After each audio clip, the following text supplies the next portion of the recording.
Today, I'm bringing guys a brand new sports cards video. In today's video, we're going to be breaking down how you can start investing in 2022. This video is for beginners, people who don't have too much experience, who want to know how to start investing. Say you have $100 or even less to start. Where do you start off and how can you scale up? Now, before we get into that, I did want to say a little bit about our sports card membership program because our membership program has been on fire. And most recently, some of the better picks we've had were before the season. We were really urging our members to buy up DeMar DeRozan's cards. This was in before he actually ended up with the Chicago Bulls. So we were definitely thinking along those lines, and DeMar DeRozan's cards we were suggesting for just under $12 for the Topps base, and that is currently around $50. And then for his Topps Chrome Refractor on June 14th, in our weekly report, we were suggesting his Topps Chrome Refractor for right around $250 ungraded, and we were suggesting a lot of people to grade these. So a lot of our members who graded these did very well, and even if you didn't grade these, you got a nearly 4 times return if you bought them at $250. So definitely, if you guys would like to join in on the Sports Card Invest membership program, click the link down below to sportscardsinvest.com, and you can join in and make some great profit with our members. Now, without further ado, we're going to hop right into this video. So the first real, tip I have for people is to really understand what you want to do and how you can scale up.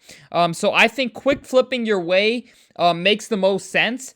And that is just because if you're starting with under $100, you want to be able to quick flip your way up because it's not worth investing in cards to wait, months to get a return when you have such little capital. I think really flipping your way up to around the $10,000 mark is the way to go. And how do you flip your way up to the $10,000 mark? So the first thing I would really suggest is if you have any local card shows, go ahead and take advantage of those. You can buy up slabs you can offer around 70% of comps. There are a good amount of dealers or a good amount of people in general who are selling cards for around 70% of eBay comps right now. So for example, what I would do at shows is if I was offered a Kyle Kuzma Green Prism rookie card, I'm saying, okay, if I throw this on eBay, it's going to do give or take $45. You can take a little bit of a discount just to play it safe. So give or take, it's going to be $45. I would look up 0.7 times 45 and offer that exact price. Because if you're paying around say 32 for this or 35 for this, I think 35 is a bit high, but say, paying around 32 for this, if you can sell that for 45, you pay that 10%, that's an easy 15% margin right there. From 32, you get up to $40 right there. And it's simple and easy. You just put it up for sale or you put an auction, and you will get your money. So that is the easiest way to create a margin is just buying for under comps. And I think that's definitely a good thing to do. It's a great way to scale up, especially with the atmosphere now. But if you're even, less patient than that, what you can just do is going to shows, buying underpriced cards on one side of the room and just flipping it on the other side of the room. This was one of my main strategies at the National. I was able to make some incredible quick flips by just finding a good deal, even if I don't particularly believe it's a great investment. Just buying it for low, going across the room, and you'll find someone who will pay higher. That's a very simple way to make some good money. So I think if you guys are interested in quick flipping your way up, that's a great way to do so. And then Facebook groups and Instagram, same goes for that, right? You can buy up cards for around 70 to 75% of eBay comps and just put them up on eBay and get your 90%. eBay will take the good 10, 12%, but the rest is in your pocket. So if you're buying anything for 70% of recent comps, especially fast moving cards, that's definitely the way to go. It's an easy way to make a good 10 to 15% margin. And if you keep doing that over and over again, you'll realize your capital really starts to grow. I've been able to train some younger folks who are friends of mine with just around $50 in months. You can get up to around $200, and it keeps compounding from there. Once you invest $200, you get, $230 back. You invest $230 back, you get $250 back, and this can happen in the matter of a week.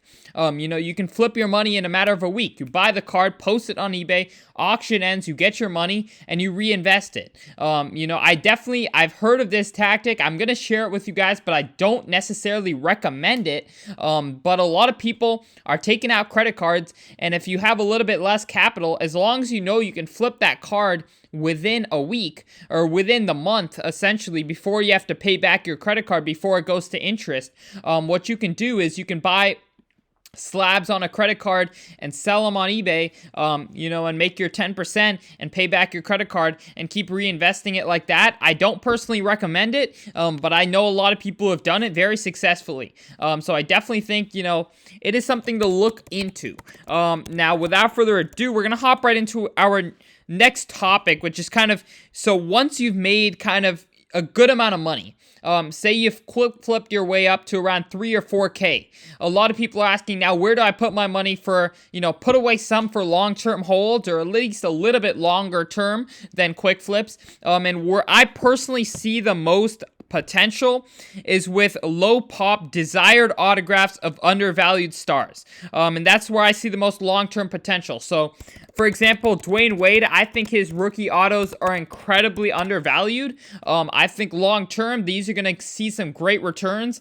Low pop, great all-time player who's quite undervalued in my opinion. I'm very happy putting away a lot of money into, say, Dwayne Wade's low pop autos from his rookie year. I think, these cars long-term are going to have a lot more supply or a lot more demand than supply. And that is simply why I'm putting a lot of money into cards like these. Just super low pop. Obviously, LeBron's always going to drive a lot of attention to 2003 cards, so I think that's definitely going to be a great long-term play.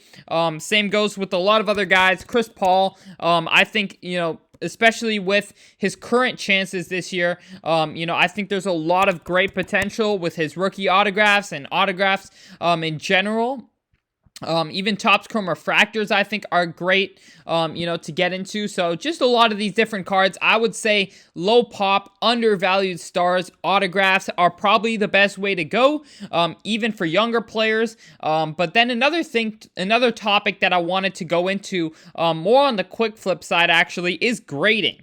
So for example, PSA right now is $50 for economy, and they've been getting cards back quite fast. I would definitely suggest, if you have time, if you really have that time to put into cards, really getting an eye for grading is going to be incredibly important in the long term, in my opinion, and where I personally see the most value, considering grading is now $50 instead of what it used to be, like $10 to $15. I think going for Prism Silvers is the way to go.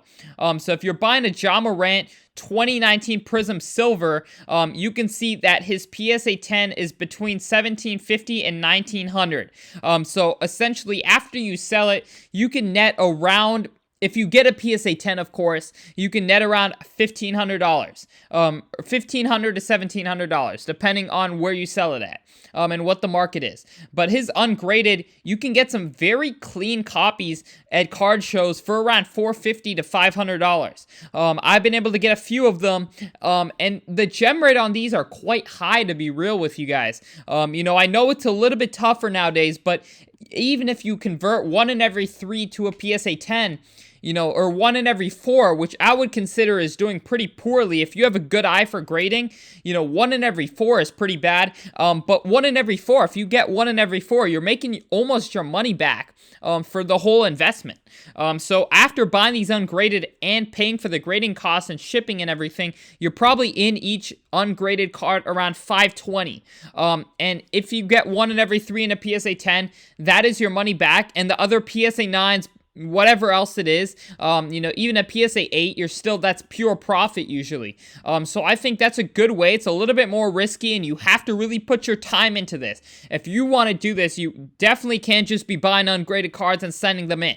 You have to spend a good 20 to 30 hours understanding what it is you're looking for in an ungraded card to grade it. But if you get a grading eye, I definitely think it's a lot quicker for you to flip your way up, because if you can buy 4 of these cards and you're in them for around $2,000 200 total, and if you get 2 PSA 10s and 2 PSA 9s, you've all of a sudden made a quick, $1,500, $2,000. So I think it's a great opportunity if you're into a little bit higher cards. I don't see this as much worth it with more base cards. I think the margins on those are kind of cut, given that grading is $50 now. But I think it really still works out with these silvers. And especially because they grade very well. A lot of these are coming back PSA 10s right now, and that is some good money you can make.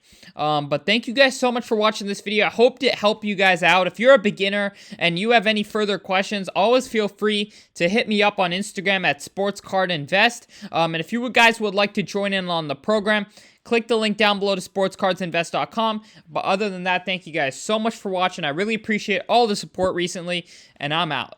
Peace.